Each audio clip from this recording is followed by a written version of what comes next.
नमस्कार बंधुरा ज्योत्ना कुकिंग ब्लगे আপনাদের অনেক অনেক স্বাগত। তো আজকে আমি বেশি কিছু রান্না করব না, কারণ কাল বিরিয়ানি করেছে। আজ আমি রান্না করব মুসুরের ডাল আর ঝিঙা পোস্ত। তো ডালটা দিয়ে পয়লা আমি বস করে দেবো। ডালটাকে ভালো করে ধুয়ে নিই। ডালটাকে খুব সুন্দর করে 3-4 বার ধুয়ে নিয়েছি। এবার ডাল সিদ্ধ বস করে দেবো। এর জন্য আমি কড়াই বস করে দিয়েছি, আর এই সাইডে আমি ভাত বস করে দিচ্ছি। চাল ভিজিয়ে রেখে দিয়েছিলাম, ধুয়ে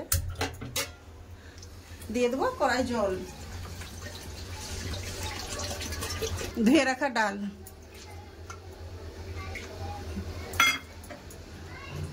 ভাত ডাল হতে হবে। আমি তারপর আলু ঝিঙেটা কেটে নেবো ঝিঙা পোস্তর জন্য। সবজি ধোয়ার জন্য জল নিয়ে চলে এলাম। এবার সবজিটা কেটে দেবো। সবজি ঝিঙা, আলু, পেঁয়াজ। ঝিঙা ছাড়িয়ে দিচ্ছি, আগে ঝিঙাটাই কেটে নেবো। তো ঝিঙাটা ছাড়িয়ে দিচ্ছি। ঝিঙাগুলো দেখতে হয়, তিতা হয় না হয় একটু চিখে দেখে নিতে হয়।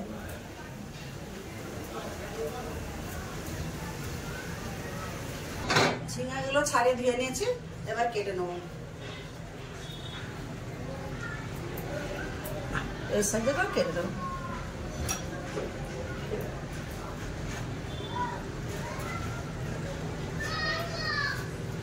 ঝিঙা গলে যাবে, একটু বড় সাইজে রেখে দিচ্ছি।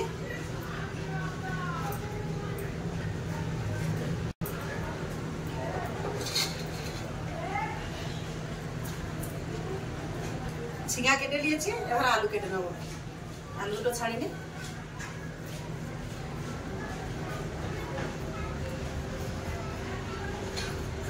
দু লোকই তো খাবো, বেশি দুটাই আলু দিচ্ছি।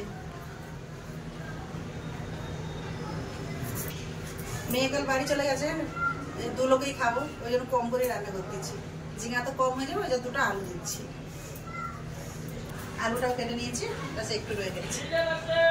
আলু কাটা হয়ে গেছে, আলুটাও কেটে ধুয়ে তুলে নেবো।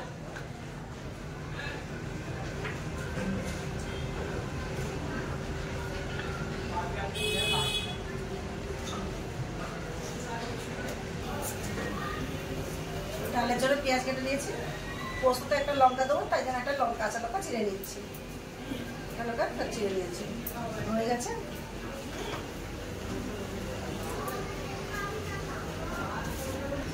চলুন এবার যাওয়া যাক রান্না করে। ডালটা সিদ্ধ হয়ে গেছে নাকি দেখি।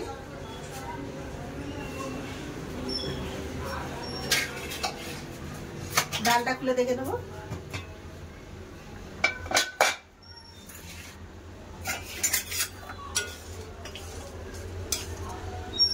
হয়ে গেছে। এবার হলদি লবণ দেবো, দিয়ে দেবো লবণ, হলুদ গুঁড়ো,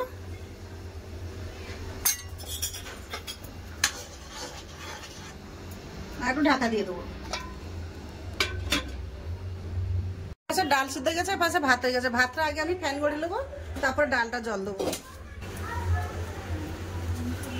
ডাল সিদ্ধ হয়ে গেছে, খুব সুন্দর সিদ্ধ হয়ে গেছে। এবার জল দিয়ে দেবো, পরিমাণ মতন জল। লবণ হলদি তো আমি আগে দিয়ে রেখেছিলাম, আর দেবো না। ডাল ফুটে গেছে, ডালটা ঢেলে দেবো। ডাল ফোড়নের জন্য আমি এতে দিয়ে দিলাম, কড়াই দিয়ে দিলাম সরষের তেল। ডাল ফোড়নের জন্য কড়াই দিয়ে দিলাম 5 ফোড়ন, শুকনো লঙ্কা 2টা কেটে দিয়ে দিলাম, একটা তেজপাতা,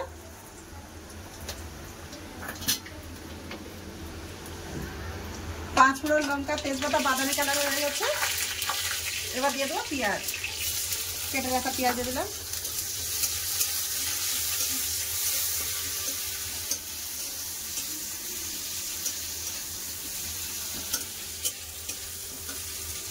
পেঁয়াজ খুব সুন্দর করে ভাজা হয়ে গেছে, এবার ডাল দিয়ে দেবো।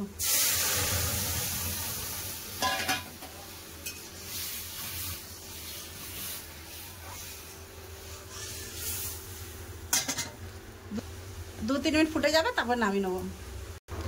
ডাল ভালো করে ফুটে গেছে, এবার ডালটা ঢেলে নেবো।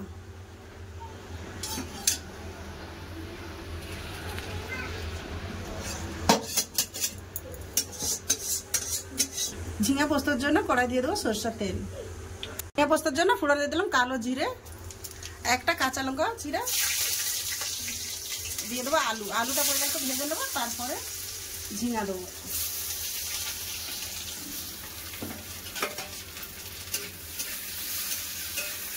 দিয়ে দেবো একটু হলদি, হালকা করে হলদি, পোস্ত করে হালকা করে হলদি দিয়ে দেবো, একটু লবণ, আর ওটাকে ভেজে নেবো ভালো করে।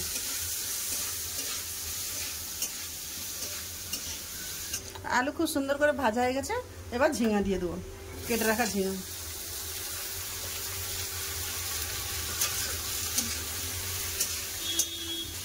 ঝিঙা আলু ভালো করে ভেজে নিয়েছে, এবার ঢাকা দিয়ে পোস্তটা বেটে নেবো।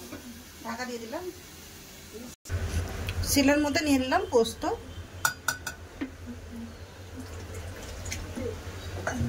এবার পোস্তটা বেটে নেবো।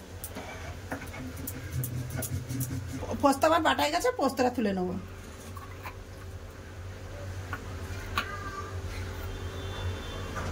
ঝিঙা আলু ভালো করে কষে নিয়েছে, এবার দিয়ে দেবো বেটে রাখা পোস্ত। স্বাদ মতন একটু লবণ দিয়ে দেবো।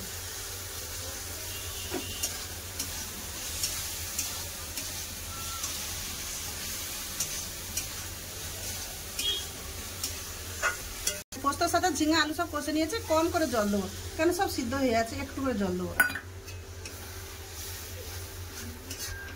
ব্যাস, আর জল দেবো না।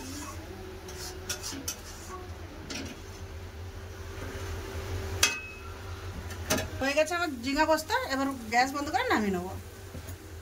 সব একদম মানে গলে গেছে, ঝিঙা পোস্ত সব হয়ে গেছে আমার ঝিঙা পোস্ত। বন্ধুরা, দুটো রান্না আপনাদের কেমন লাগলো অবশ্যই বলবেন। তো দেখা হচ্ছে খাবার জায়গায়। বন্ধুরা, এসে গেলাম খাওয়া দাওয়ার কাছে। কাল লাতনি কাল বিরিয়ানি খায় না, ওদের তো রেখে দিয়েছিলাম। কাল মঙ্গলবার ছিল, ওরা খায় না, মন্দিরে যায় তো ওই জন্য খায় না। তা আজ ওদেরকে বিরিয়ানি খেতে দিলাম। চাটনি তো দাও, মানছি। ওরা বলছিল ঠাকুমা আমার তো রেখে দেবে, আমি কালকে খাবো। লেখা বন্ধুরা, আমার ঠাকুমার হাতের বিরিয়ানি খুব ভালো হয়েছে। মানসিও কাল বিরিয়ানি খেয়েছিল না, আজকে আমার লাতনিও বিরিয়ানি খাচ্ছে, কাল ও খেয়েছিল না। 4 ভাই বোনের জন্য রেখে দিয়েছিলাম। আমি ঠাকুমাকে মাই বলি, মার হাতের বিরিয়ানি অনেক ভালো হচ্ছে। বন্ধুরা, আমার ঠাকুমার বিরিয়ানি খুব ভালো হয়েছে। তোমরা লাইক আর সাবস্ক্রাইব করবে, শেয়ার করতে ভুলবে না, আর আমার ঠাকুমার পাশে থাকবে। এবার লাতনি তো খেললে, আর আমাদের ভাত বাড়তেছি। আপনার দাদার ক্যামেরা ধরে আছে, আপনার দাদা বসবে, আমি বসবো। একটু কাজ আছে, বেরোবো, এই জন্য তাড়াতাড়ি করতেছি।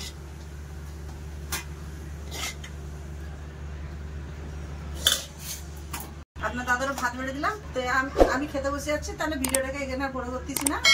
তো দেখা হচ্ছে কোনো আগলের ভিডিওতে। এতক্ষণ সাথে থাকার জন্য অনেক অনেক ধন্যবাদ। নমস্কার।